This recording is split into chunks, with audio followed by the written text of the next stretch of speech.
남편이 숨 쉬는 곳조차 짜증나면 어떻게 해야 할까요? 숨을 못 쉬게 해야 하나요?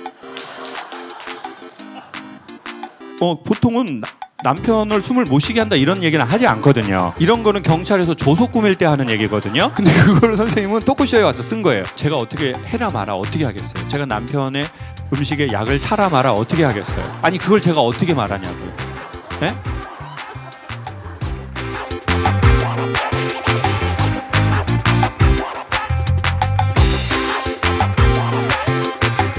며칠 전 청천벽력과도 같은 발병 소식이 있었습니다. 40대 초반이었고 신체도 이상이 전혀 없는지라 병원에서 듣게 된 병명은 파킨슨병입니다. 너무 놀랐고 정신적 충격은 말로 할 수 없었습니다. 힘든 시기가 찾아와 힘을 얻으려고 오늘 여기 왔습니다. 제가 청담동의 유명한 레스토랑에서 식사를 하는데 이제 식구를 하나 봤어요. 구름은 바람 없이 움직일 수 없고 사람은 사랑 없이 움직일 수 없나니였어요. 구름은 바람으로 움직이고 사람은 사랑이 움직인대요. 그 밑에 병천순대라고 써져 있었어요. 여러분이 어디엔가 멀리에서부터 여기까지 오신 건 김창옥을 보기 위한 것 같지만 사실은 김창옥은 매개체일 뿐이고 여러분이 여러분 삶에 대한 애정이 여러분을 움직여서 이 자리에 오게 한 겁니다. 여러분 자동차도 2000km 가까이 되는 걸 움직이려면 뭐가 필요해요? 에너지가 필요하죠. 전기든 휘발유든 경유든. 여러분 몸이 되게 멀리에서부터 왔죠. 그러면 그 에너지가 있는 거예요. 여러분 몸무게 곱하기 여러분이 온 거리 곱하기 오늘 오기 어려운 상황이에요. 그리고 여기엔 돈도 걸려 있어요. 자, 이 모든 것을 움직일 만한 에너지가 수학적으로 있다라고 공식으로 말할 수 있어요. 여러 가지의 그것은 되게 큰 에너지 아니면 못 움직이는 거거든요. 그만큼 여러분 삶에 대한 여러분의 애정이 그 값이라고 설명하면 돼요. 제가 유명하고 제가 중요한 게 아니에요. 여러분 삶에 자기에 대한 사랑의 에너지 값이에요. 3년 전 아들을 하늘나라 보내고 이겨내려고 애쓰고 있습니다. 하지만 문득문득 슬픔이 밀려옵니다. 슬픔이 밀려올 때는 어떻게 해야 할까요?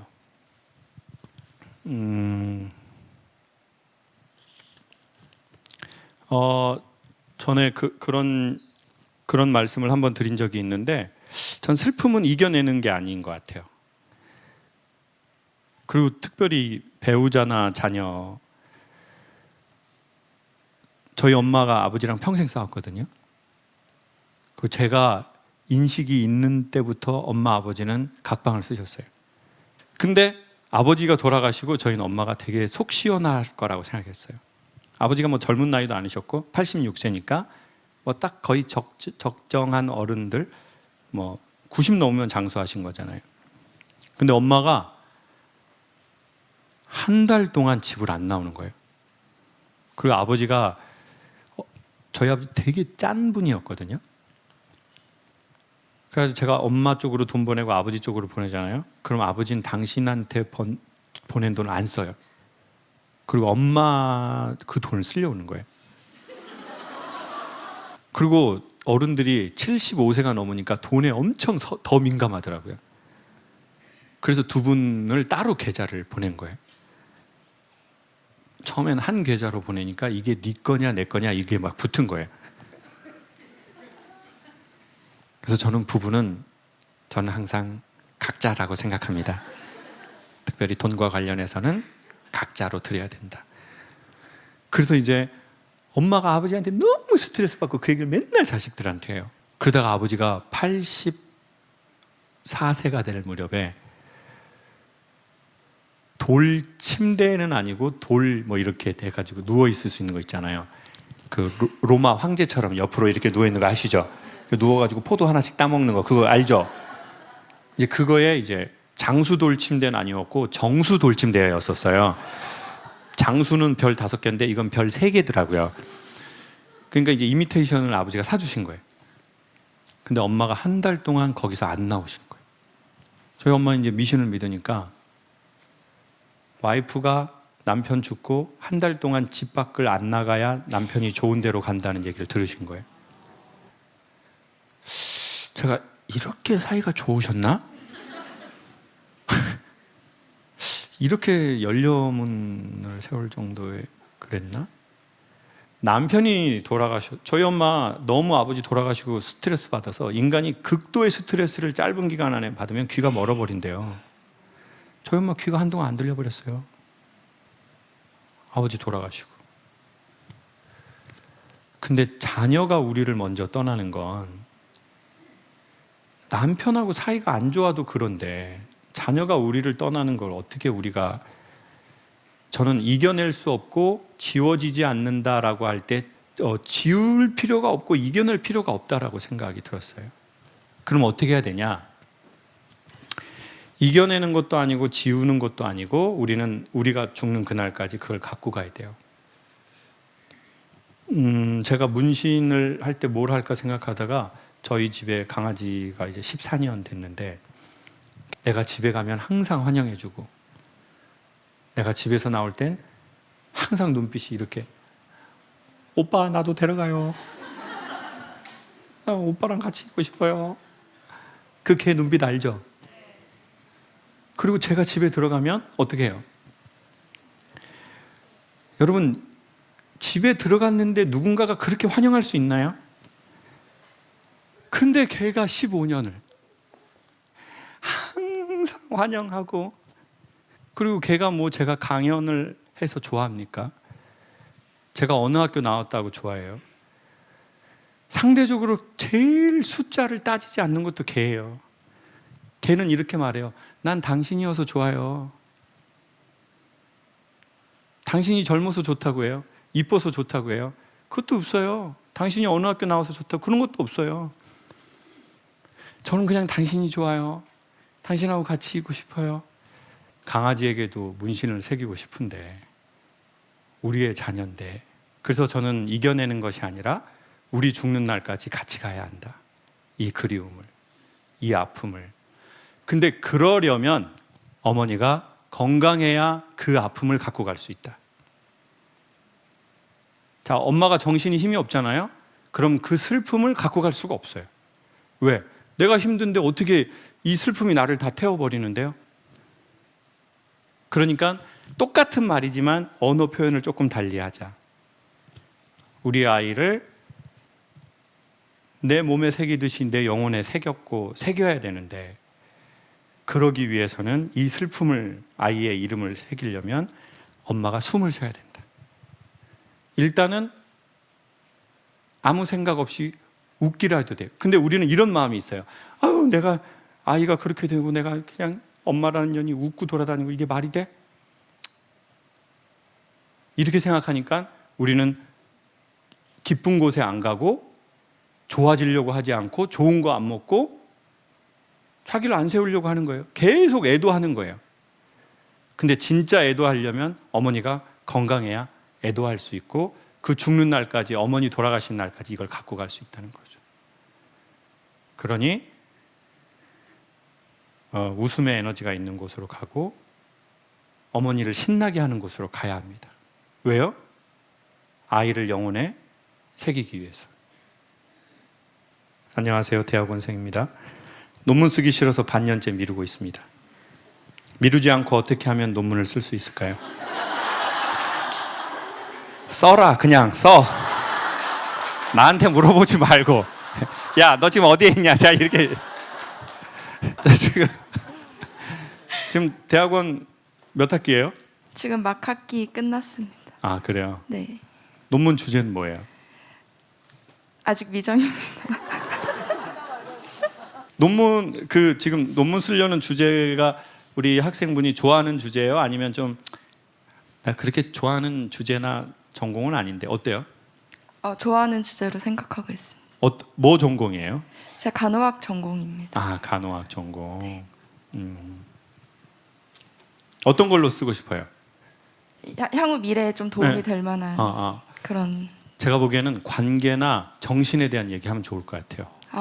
네. 감사합니다. 왜냐하면 사실 저희가 오늘 이렇게 토크 콘서트 하는 건 이거 예방의학으로 봤을 때 정신적인 거에 대한 예방의학이거든요. 그러니까 우리가 정신적인 문제가 있어서도 오지만 문제 이전에 사실은 해결하면 좋잖아요. 병원 오기 전에. 근데 이미 병원에 가면 너무 심각한 상태에서 가버리는 경우가 있잖아요. 그러니까 어떻게 보면 우리가 이게 예방의학 효과가 있어요. 우리한테 같이 이렇게 웃고 뭔가 깨닫고 눈물이 나고 그게 몸 안에 실질적인 엄청난 호르몬과 뭐 신경계통에 실질적으로 막 역할을 하고 있잖아요.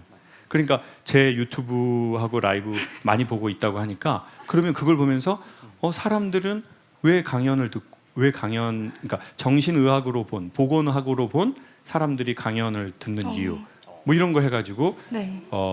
그 오. 감사합니다. 예. 근데 거기에서 그러면 이제 예제가 필요하잖아요. 사회적으로 사람들이 그걸 보는 거. 나 넣어줘요. 그 전에도 상담학은 많았는데 그 전에는 왜 밖으로 못 나왔고. 근데 물론 이제 시대가 그런 시대가 된 것도 있고 우리는 전에는 정신적인 문제를 커밍아웃하는 걸 되게 두려워했는데 저희가 이런 강연에서도 자기 얘기를 하잖아요. 근데 그거는 그 사람들이 그럴 분위기를 또 사회가 그럴 분위기가 됐기 때문에 우리가 말을 하는 거잖아요. 그러면서 우리는 사회적인 엄청난 재원을 아끼는 거예요. 이미 병원 가면 대부분 늦어요. 그러니까 약물보다는 약물의 효과가 있는 다른 대안의 것을 우리는 지금 하고 있는 거죠. 남편이 숨 쉬는 곳조차 짜증나면 어떻게 해야 할까요? 숨을 못 쉬게 해야 하나요? 혹시 이분 손을 들으실 수 있나요? 네, 안녕하세요. 마스크를 얼굴 전체를 가려도 되거든요. 왜냐면 지금 사연 자체가 좀 이제 약간 경찰과하고 좀 이렇게 제가 같이 해야 될 것 같아서. 네. 결혼하신 지 몇 년 되셨어요? 지금 16년 됐는데요. 16년. 네. 요즘에 이제 갱년기는 아닌데 귀에 좀 문제가 있어서 이제 잠자는 게 좀 약간 불편할 때가 있었어요. 근데 옆에서 이제 신랑이 이제 걱정을 해주지만 머리를 대면 5분 안에 잠을 자요. 그리고 저는 이제 잠을 못 자고 신랑은 이제 계속 코를 골고. 그리고 이제 처음에는 이 사람이라도 자야지 싶었는데 이게 또 이제 몇 번 반복되다 보니까 저거는 왜 잠을 자지? 저거는 사실 이거라는 것은 원래 이게 사물에서 이제 저거 주세요. 이거 주세요. 이렇게 하는 건데 지금 우리 여성분의 어떤 총체적인 에너지 상태를 한 단어로 아주 적절하게 잘 설명해내네요. 저거는 아니 저분은 왜 잠을 자지? 참 가식적이시네요, 선생님. 네. 저거는 네. 잠을 잘 자고 나는 귀가 이렇게 아프고. 네. 근데 제가 약간 성격이 지금 딱 봐도 이렇게 약간 좋지 않아요. 그래서 그러면 도라이는 아니에요. 네. 지가 지 성격이 아니까. 안 좋다는 걸 아는 사람은 도라이는 아니야. 근데 네. 본인의 하고 싶은 말을 하면 본인은 건강하고 주변이 이제 건강하지 않다 이러잖아요. 근데 내가 좀 약간 도라이인가? 뭐 이런 생각을 이제 스스로가 또 할 때가 있는 거예요. 그러니까 화를 딱 냈을 때 기분이 좀 풀렸다 이게 아니라 내가 좀 너무 또라이 같은 소리를 질렀나? 이런 생각이 들면 그럼 저도 이제 건강이 안 좋아지는 건가요? 이게 일단 선생님이 사람들을 웃기게 함으로써 다른 사람의 건강은 챙겼다. 전 그건 확실하게 말씀드릴 수 있어요. 지금 선생님의 그런 해석할 수 없는 인생이 이 많은 사람들에게 영혼의 숨을 쉬게 했다. 그거는 확실하죠. 자, 일단 그건 확실하고요. 근데 여기서 되게 중요한 건 저는 이렇게 생각해요. 그러한 상황을 얘기를 했기 때문에 그럴 행동을 하지 않을 확률은 매우 높다. 이게 무슨 말이냐? 남편이 숨 쉬는 곳자 짜증나요. 이걸 얘기했기 때문에 숨을 못 쉬게 할까요? 이 행동을 안 하게 된다는 거죠. 이거 되게 중요해요. 사람이 자기 안에 있는 것을 언어로 표현하거나 글로 표현하거나 그림으로 표현하거나 행동으로 표현하는 게 되게 중요하거든요. 남에게 일단 피해를 주지 않는 범위 안에서. 그러면 우리는 어떻게 하냐면 내 안에 뭐가 있는지 잘 모르잖아요, 우리가. 근데 우리가 말로 하거나 그려내거나 글을 썼어요. 그러면 이제 그거에서 나와서 이걸 보게 돼요. 내가 이런 거네? 근데 항상 사고는 언제 일어나냐면 붙어 있을 때 나요. 나의 감정과 내가 붙어 있을 때. 그러니까 나 이거 진짜 정말 짜증나. 이 인간 없애 저거를. 이 감정과 내가 붙어 있잖아요. 그러면 그때 사고가 잘 나거나 그때 내 정신에 문제가 생길 확률이 높잖아요. 근데 지금은 말을 했단 말이에요. 썼단 말이에요. 보통은 남편을 숨을 못 쉬게 한다 이런 얘기는 하지 않거든요. 이런 거는 경찰에서 조속 꾸밀 때 하는 얘기거든요. 근데 그걸 선생님은 토크쇼에 와서 쓴 거예요. 수사과나 형사과에서 할 일을 선생님은 흰물결 아트센터에서 한 거예요, 지금. 그렇기 때문에 선생님은 경찰 갈 일이 없어지는 거죠. 이거 엄청 중요해요, 여러분. 그 얘기를 기도로 하거나 말로 하거나 그림으로 표현하거나 뭔가 그거를 하는 게 중요해요. 안 그러면 행동할 확률이 높거나 내부에서 터져버려요. 여러분 뇌에서 터지잖아요. 찾기도 어려워요. 생각은. 도대체 그 사고의 파편이 어디로 갔는지를 거의 찾기 어려워요. 뇌를 연다고 아나요? 지금 현재의 의학으로는 못 알아요. 그러니 이렇게 얘기하는 게 엄청난 우리한테 좋은 일이죠.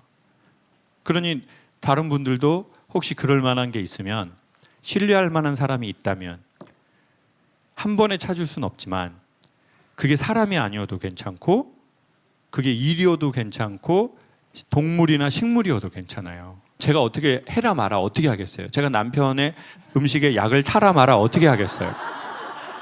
아니 그걸 제가 어떻게 말하냐고요? 예? 제가 뭐 사식 넣어줄 일 있어요 선생님한테? 아니 그런 얘기를 제가 어떻게 하냐고요? 사식을 넣어라 마라 뭐 약을 타라 뭐 약은 어디서 산다 이런 얘기를 어떻게 하냐고요? 근데 제가 할 수 있는 일은 일단 우리가 이렇게 얘기하는 거고 그리고 제가 보기에 선생님이 예전에도 그러진 않았죠. 그렇죠. 최근에 그랬을 거예요. 그건 선생님 말대로 귀에 이상이 오면서 선생님이 더 그럴 수 있어요. 여러분 몸이 아픈 게요. 뼈 한 번 부러진 거하고 귀나 눈이 안 보이는 거하고 달라요. 계속 하잖아요. 그럼 여기에서 균형을 잡는 건데 귀라는 게 균형이 안 잡혀요. 삶이 자꾸 흔들려요. 그러니까 짜증 지수가 올라가는 거예요. 그러니까 예전에는 남편이 당연히 코 골고 자면 그냥 그래도 피곤한데 머리 대고 자니까 피로 풀리고 좋다 이럴 수 있고 그거 아니면 왜 이렇게 코를 골아 나 거실에서 자야지 이럴 수 있는데 지금은 아니 내가 분명히 안 좋다고 얘기했는데 형식적인 말 한마디만 하고 골고 차고 씨 이거를 당근마켓에 팔아 아주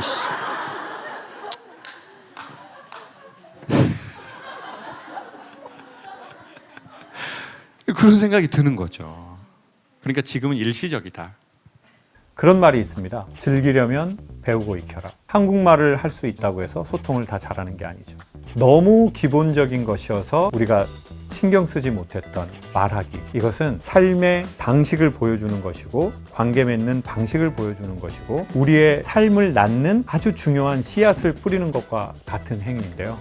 우리의 부모나 때로는 우리의 선배로부터 배우지 못했다면 그리고 제도권 교육에서 배우지 못했다면 얼마든지 배우고 익혀서 즐길 수 있는 겁니다. 우리의 삶을. 지금까지의 김창옥의 강연이 레스토랑에서 김창옥 셰프가 만든 요리를 여러분에게 대접하는 것이었다고 하면 지금 이 클래스는 제가 어떻게 요리를 하는지 어디에서 식재료를 가져오는 건지 어떤 마음으로 요리에 임하는지를 여러분에게 상세하게 소개해 드리겠습니다. 김창옥의 소통 스피치 클래스에 여러분을 초대합니다. 세바시랜드에서 여러분을 기다리고 있겠습니다.